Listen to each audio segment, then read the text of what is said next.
teologia o que nós chamamos de conceito de verdade presente. O que é isto?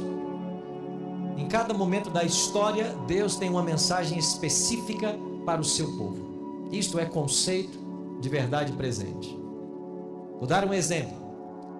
Se nós voltarmos para o Jardim do Éden, no momento em que só havia Adão e Eva, qual era a verdade presente de Deus para o Santo Par?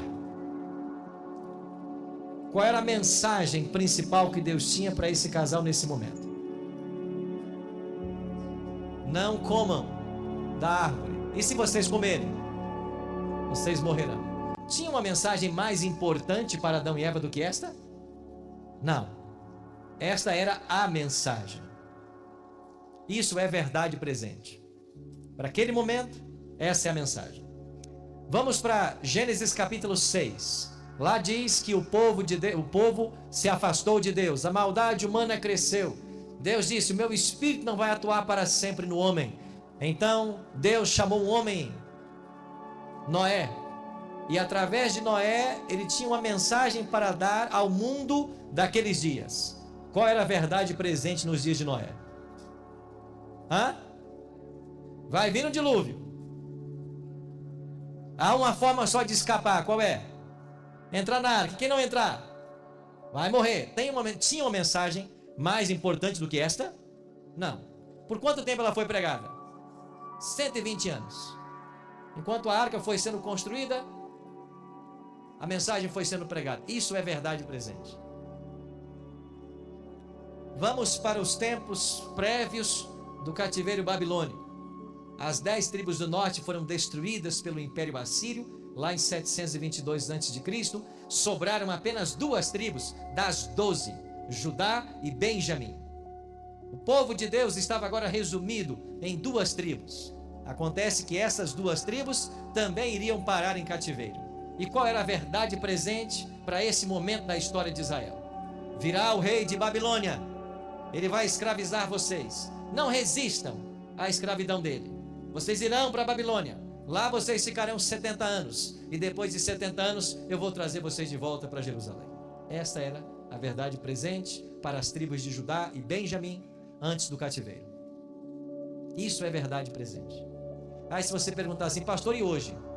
Qual é então a verdade presente para 2023? Deus tem uma mensagem para hoje. Qual é a verdade presente que a Bíblia tem para nós?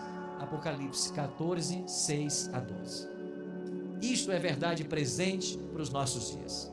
Devemos pregar toda a Bíblia? Sim. Devemos pregar todas as suas histórias? Sim. Seus ensinos? Sim. Mas o que é verdade presente? Qual é a mensagem que Deus tem para o mundo hoje, que vai preparar o mundo para o maior acontecimento da história, que é a volta de Jesus? As 3 mensagens angélicas. Lembra de Mateus 24, 14? O que Jesus falou lá? E esse evangelho do reino será pregado a todo mundo, em testemunho a todas as nações. Então o fim virá antes do evangelho ser pregado? Não. Então muitas pessoas me perguntam: pastor, quando é que o senhor acha que Jesus vai voltar? Eles acham que nós pastores temos uma revelação especial, né? Sabemos até a data. Pastor, o senhor acha que vai mais 10 anos? É uma pergunta que eu mais ouço. Pastor, quando Jesus volta? Nós temos a resposta. Quando é que ele volta? Quando o evangelho for pregado. É por isso que em Apocalipse 14, 6, leia comigo agora o que João viu. Apocalipse 14, 6. João viu o quê? Outro anjo voando pelo meio do céu. E ele tem o quê, irmãos? Um evangelho eterno para pregar aos que se assentam sobre a terra, a cada nação, tribo, povo e língua. Isso foi o que João viu. Um anjo com um evangelho eterno para ser pregado. Que evangelho é esse? É aquele evangelho de Mateus 24, 14, que Jesus falou: este evangelho do reino será pregado, então virá o fim. Essa conjunção adversativa, ela nos ensina de que o fim só virá quando o evangelho for pregado. Quer que Jesus volte? Pregue o evangelho. Não quero pregar o evangelho. Então você não quer que Jesus volte. Então você quer viver a sua vida aqui, quer morrer. Quem quer virar a volta de Cristo tem que pregar o evangelho, porque essa é a condição para que ele volte. E então vamos ao evangelho eterno. Primeira mensagem angélica, verso 7. O primeiro anjo vem E ele diz em grande voz: o quê? Temei a Deus, dá-lhe glória, pois é chegada a hora do seu juízo. E adorai, quem? Quem fez o céu, terra, mar e fontes de águas. A primeira mensagem angélica, ela contém duas doutrinas. Primeira doutrina: temei a Deus, dá-lhe glória, pois é chegada a hora do seu juízo. Essa é a primeira doutrina que nós temos que pregar para o mundo. O juízo já começou. E de acordo com as profecias de Daniel capítulo 8 e 9, o juízo começou em que ano? 1844. Nós já estamos desde 1844 vivendo o juízo. O juízo está em processo nesse exato momento. Nesse exato momento, nesta manhã de sábado, Cristo está no santuário celestial executando o juízo. Cada nome de cada ser humano está sendo passado em revista. Aceitam-se nomes, rejeitam-se nomes. Todo ser humano está com seu destino eterno sendo decidido. Esta é uma mensagem solene que nós temos para anunciar. E se nós perdemos o time dessa mensagem, ela não vai valer mais nada. De que adianta pregar agora que haverá um dilúvio? De que adianta pregar agora que haverá um cativeiro que vai durar 70 anos? Perdemos o time, não é essa a mensagem. Eu nunca esqueço um dia que Pelé foi convidado para dar a bandeirada final num prêmio de Fórmula 1. Estão lembrados disso? Lembra da cena? Da cena engraçada? Ele foi convidado para dar a bandeirada final. E quando se aproximava o vencedor, o primeiro colocado, alguém o chamou e ele se virou para conversar e o carro passou. Viralizou. Ele perdeu tempo. O carro venceu sem a bandeirada, porque ele ficou distraído com alguém que chamou a ele para alguma coisa. Ele perdeu time. E nós como igreja não podemos perder o time. Qual é a nossa mensagem? Cristo está nesse exato momento no santuário celestial. O nome de todo ser humano está sendo avaliado. E se o meu nome está em juízo, eu tenho que acordar para essa realidade. E sabe o que faz o diabo? O diabo tem 6.000 anos de experiência com o ser humano. Alguém disse outro dia que o problema do diabo é que ele não tira férias. Não tira férias e tem 6.000 anos de experiência com a natureza humana. E sabe o que faz o diabo? Diante de uma verdade tão solene que nós temos para apresentar, ele fica cozinhando em banho-maria as multidões. Aquela velha história de pão e circo, ela é muito real hoje. No passado, Roma dominava o mundo. Roma era cruel, altos impostos, mas enquanto o povo tinha espetáculo e pão, tudo estava bem. É isso que o diabo faz desde os dias da antiga Roma. Ele dá pão e ele dá circo. Pegue o seu controle de TV, passe de 1 a 100 e veja o que você encontra nesses canais. Entretenimento.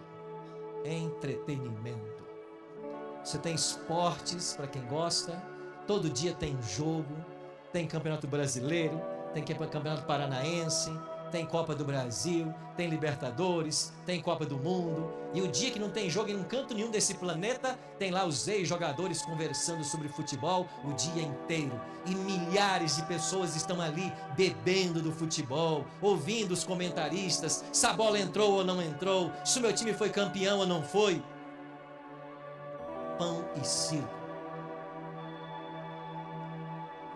Essa semana meu time jogou, eu assisti, fiquei lá 90 minutos diante da TV, mas tem intervalo, foi mais que isso. Mas a minha lição de escola sabatina, eu não tive tempo para preenchê-la. Está muito corrido, faltou tempo. A lição não está preenchida. Faltou tempo. Para quem faltou tempo essa semana? Para ninguém. Você teve 24 horas como todo mundo teve. Não falta tempo, falta prioridades. Falta prioridades. Pão e circo. Agora, sabe o que me assusta? É uma expressão que eu tenho ouvido muito meio adventista agora.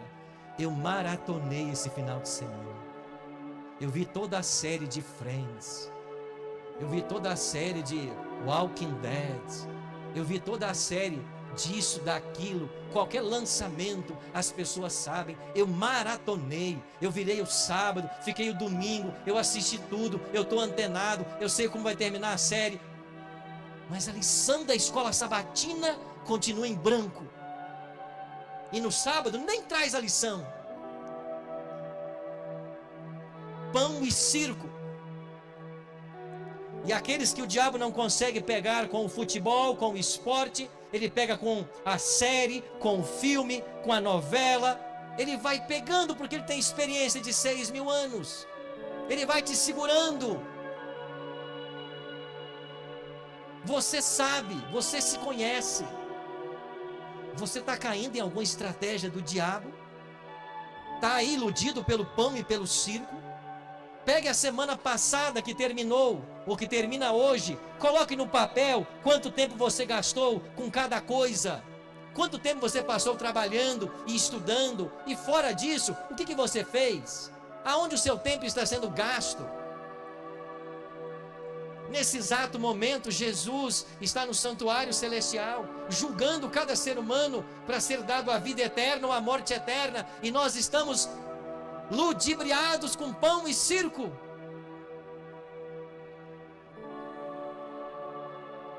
Nossas conversas é o salário de Neymar, quanto que ele vai ganhar agora por dia, o gol que fulano fez, ou esse, aquele assunto, ou aquele. Nossas conversas não são mais a do reino. Nós não conversamos mais sobre as questões religiosas. Nós não nos reunimos mais para estudarmos Bíblia, para tirarmos nossas dúvidas, para aprofundarmos nosso conhecimento. O nosso cristianismo está sendo superficial. E não se esqueça, todas as pessoas que você conhece no planeta Terra, o nome delas também está sendo passado lá no juízo.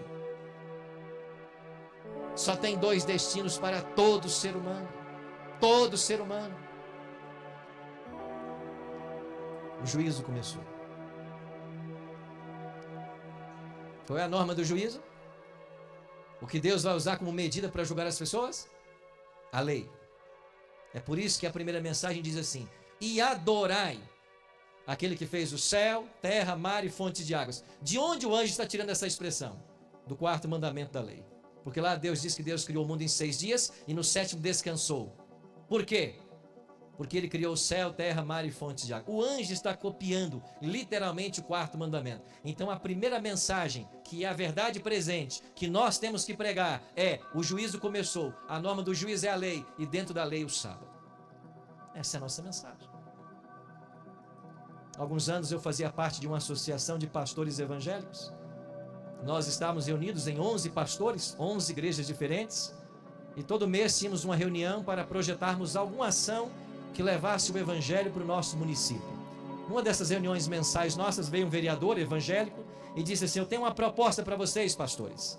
Vamos criar em nosso município um projeto, e ele vai se chamar Viagem Conhecendo a Lei de Deus. 10 quilômetros antes da nossa cidade, lá na rodovia, na BR, nós vamos colocar um grande outdoor: Viagem Conhecendo a Lei de Deus. E em cada quilômetro a gente coloca um mandamento. Quando a pessoa entrar na cidade, ele terá lido os 10 mandamentos. Oh, que ideia interessante. Os pastores acharam boa a ideia, começaram a vibrar. Vamos ajudar as pessoas a conhecer mais da Bíblia, da lei de Deus. Aí um se levantou e falou assim: mas o que a gente coloca no 4º mandamento? Eu disse: ué, o 4º? Não, se a gente colocar lembra-te do dia de sábado para o santificar, vai ser marketing para a igreja adventista. Eu disse: ué, pastor, o senhor está preocupado com o marketing da minha igreja ou em ser um fiel ministro de Cristo? Aí se levantou um segundo pastor: não, vamos colocar então, lembra-te do dia do Senhor para o santificar, porque para nós o dia do Senhor é domingo. Eu disse: mas está escrito isso na sua Bíblia? Lá diz, lembra-te do dia do Senhor? Está escrito isso na sua Bíblia? Aí começou a confusão, né? Aí o vereador se levantou e disse: bom, antes que os pastores saiam no tapa, vamos cancelar o projeto. Cancelaram o projeto.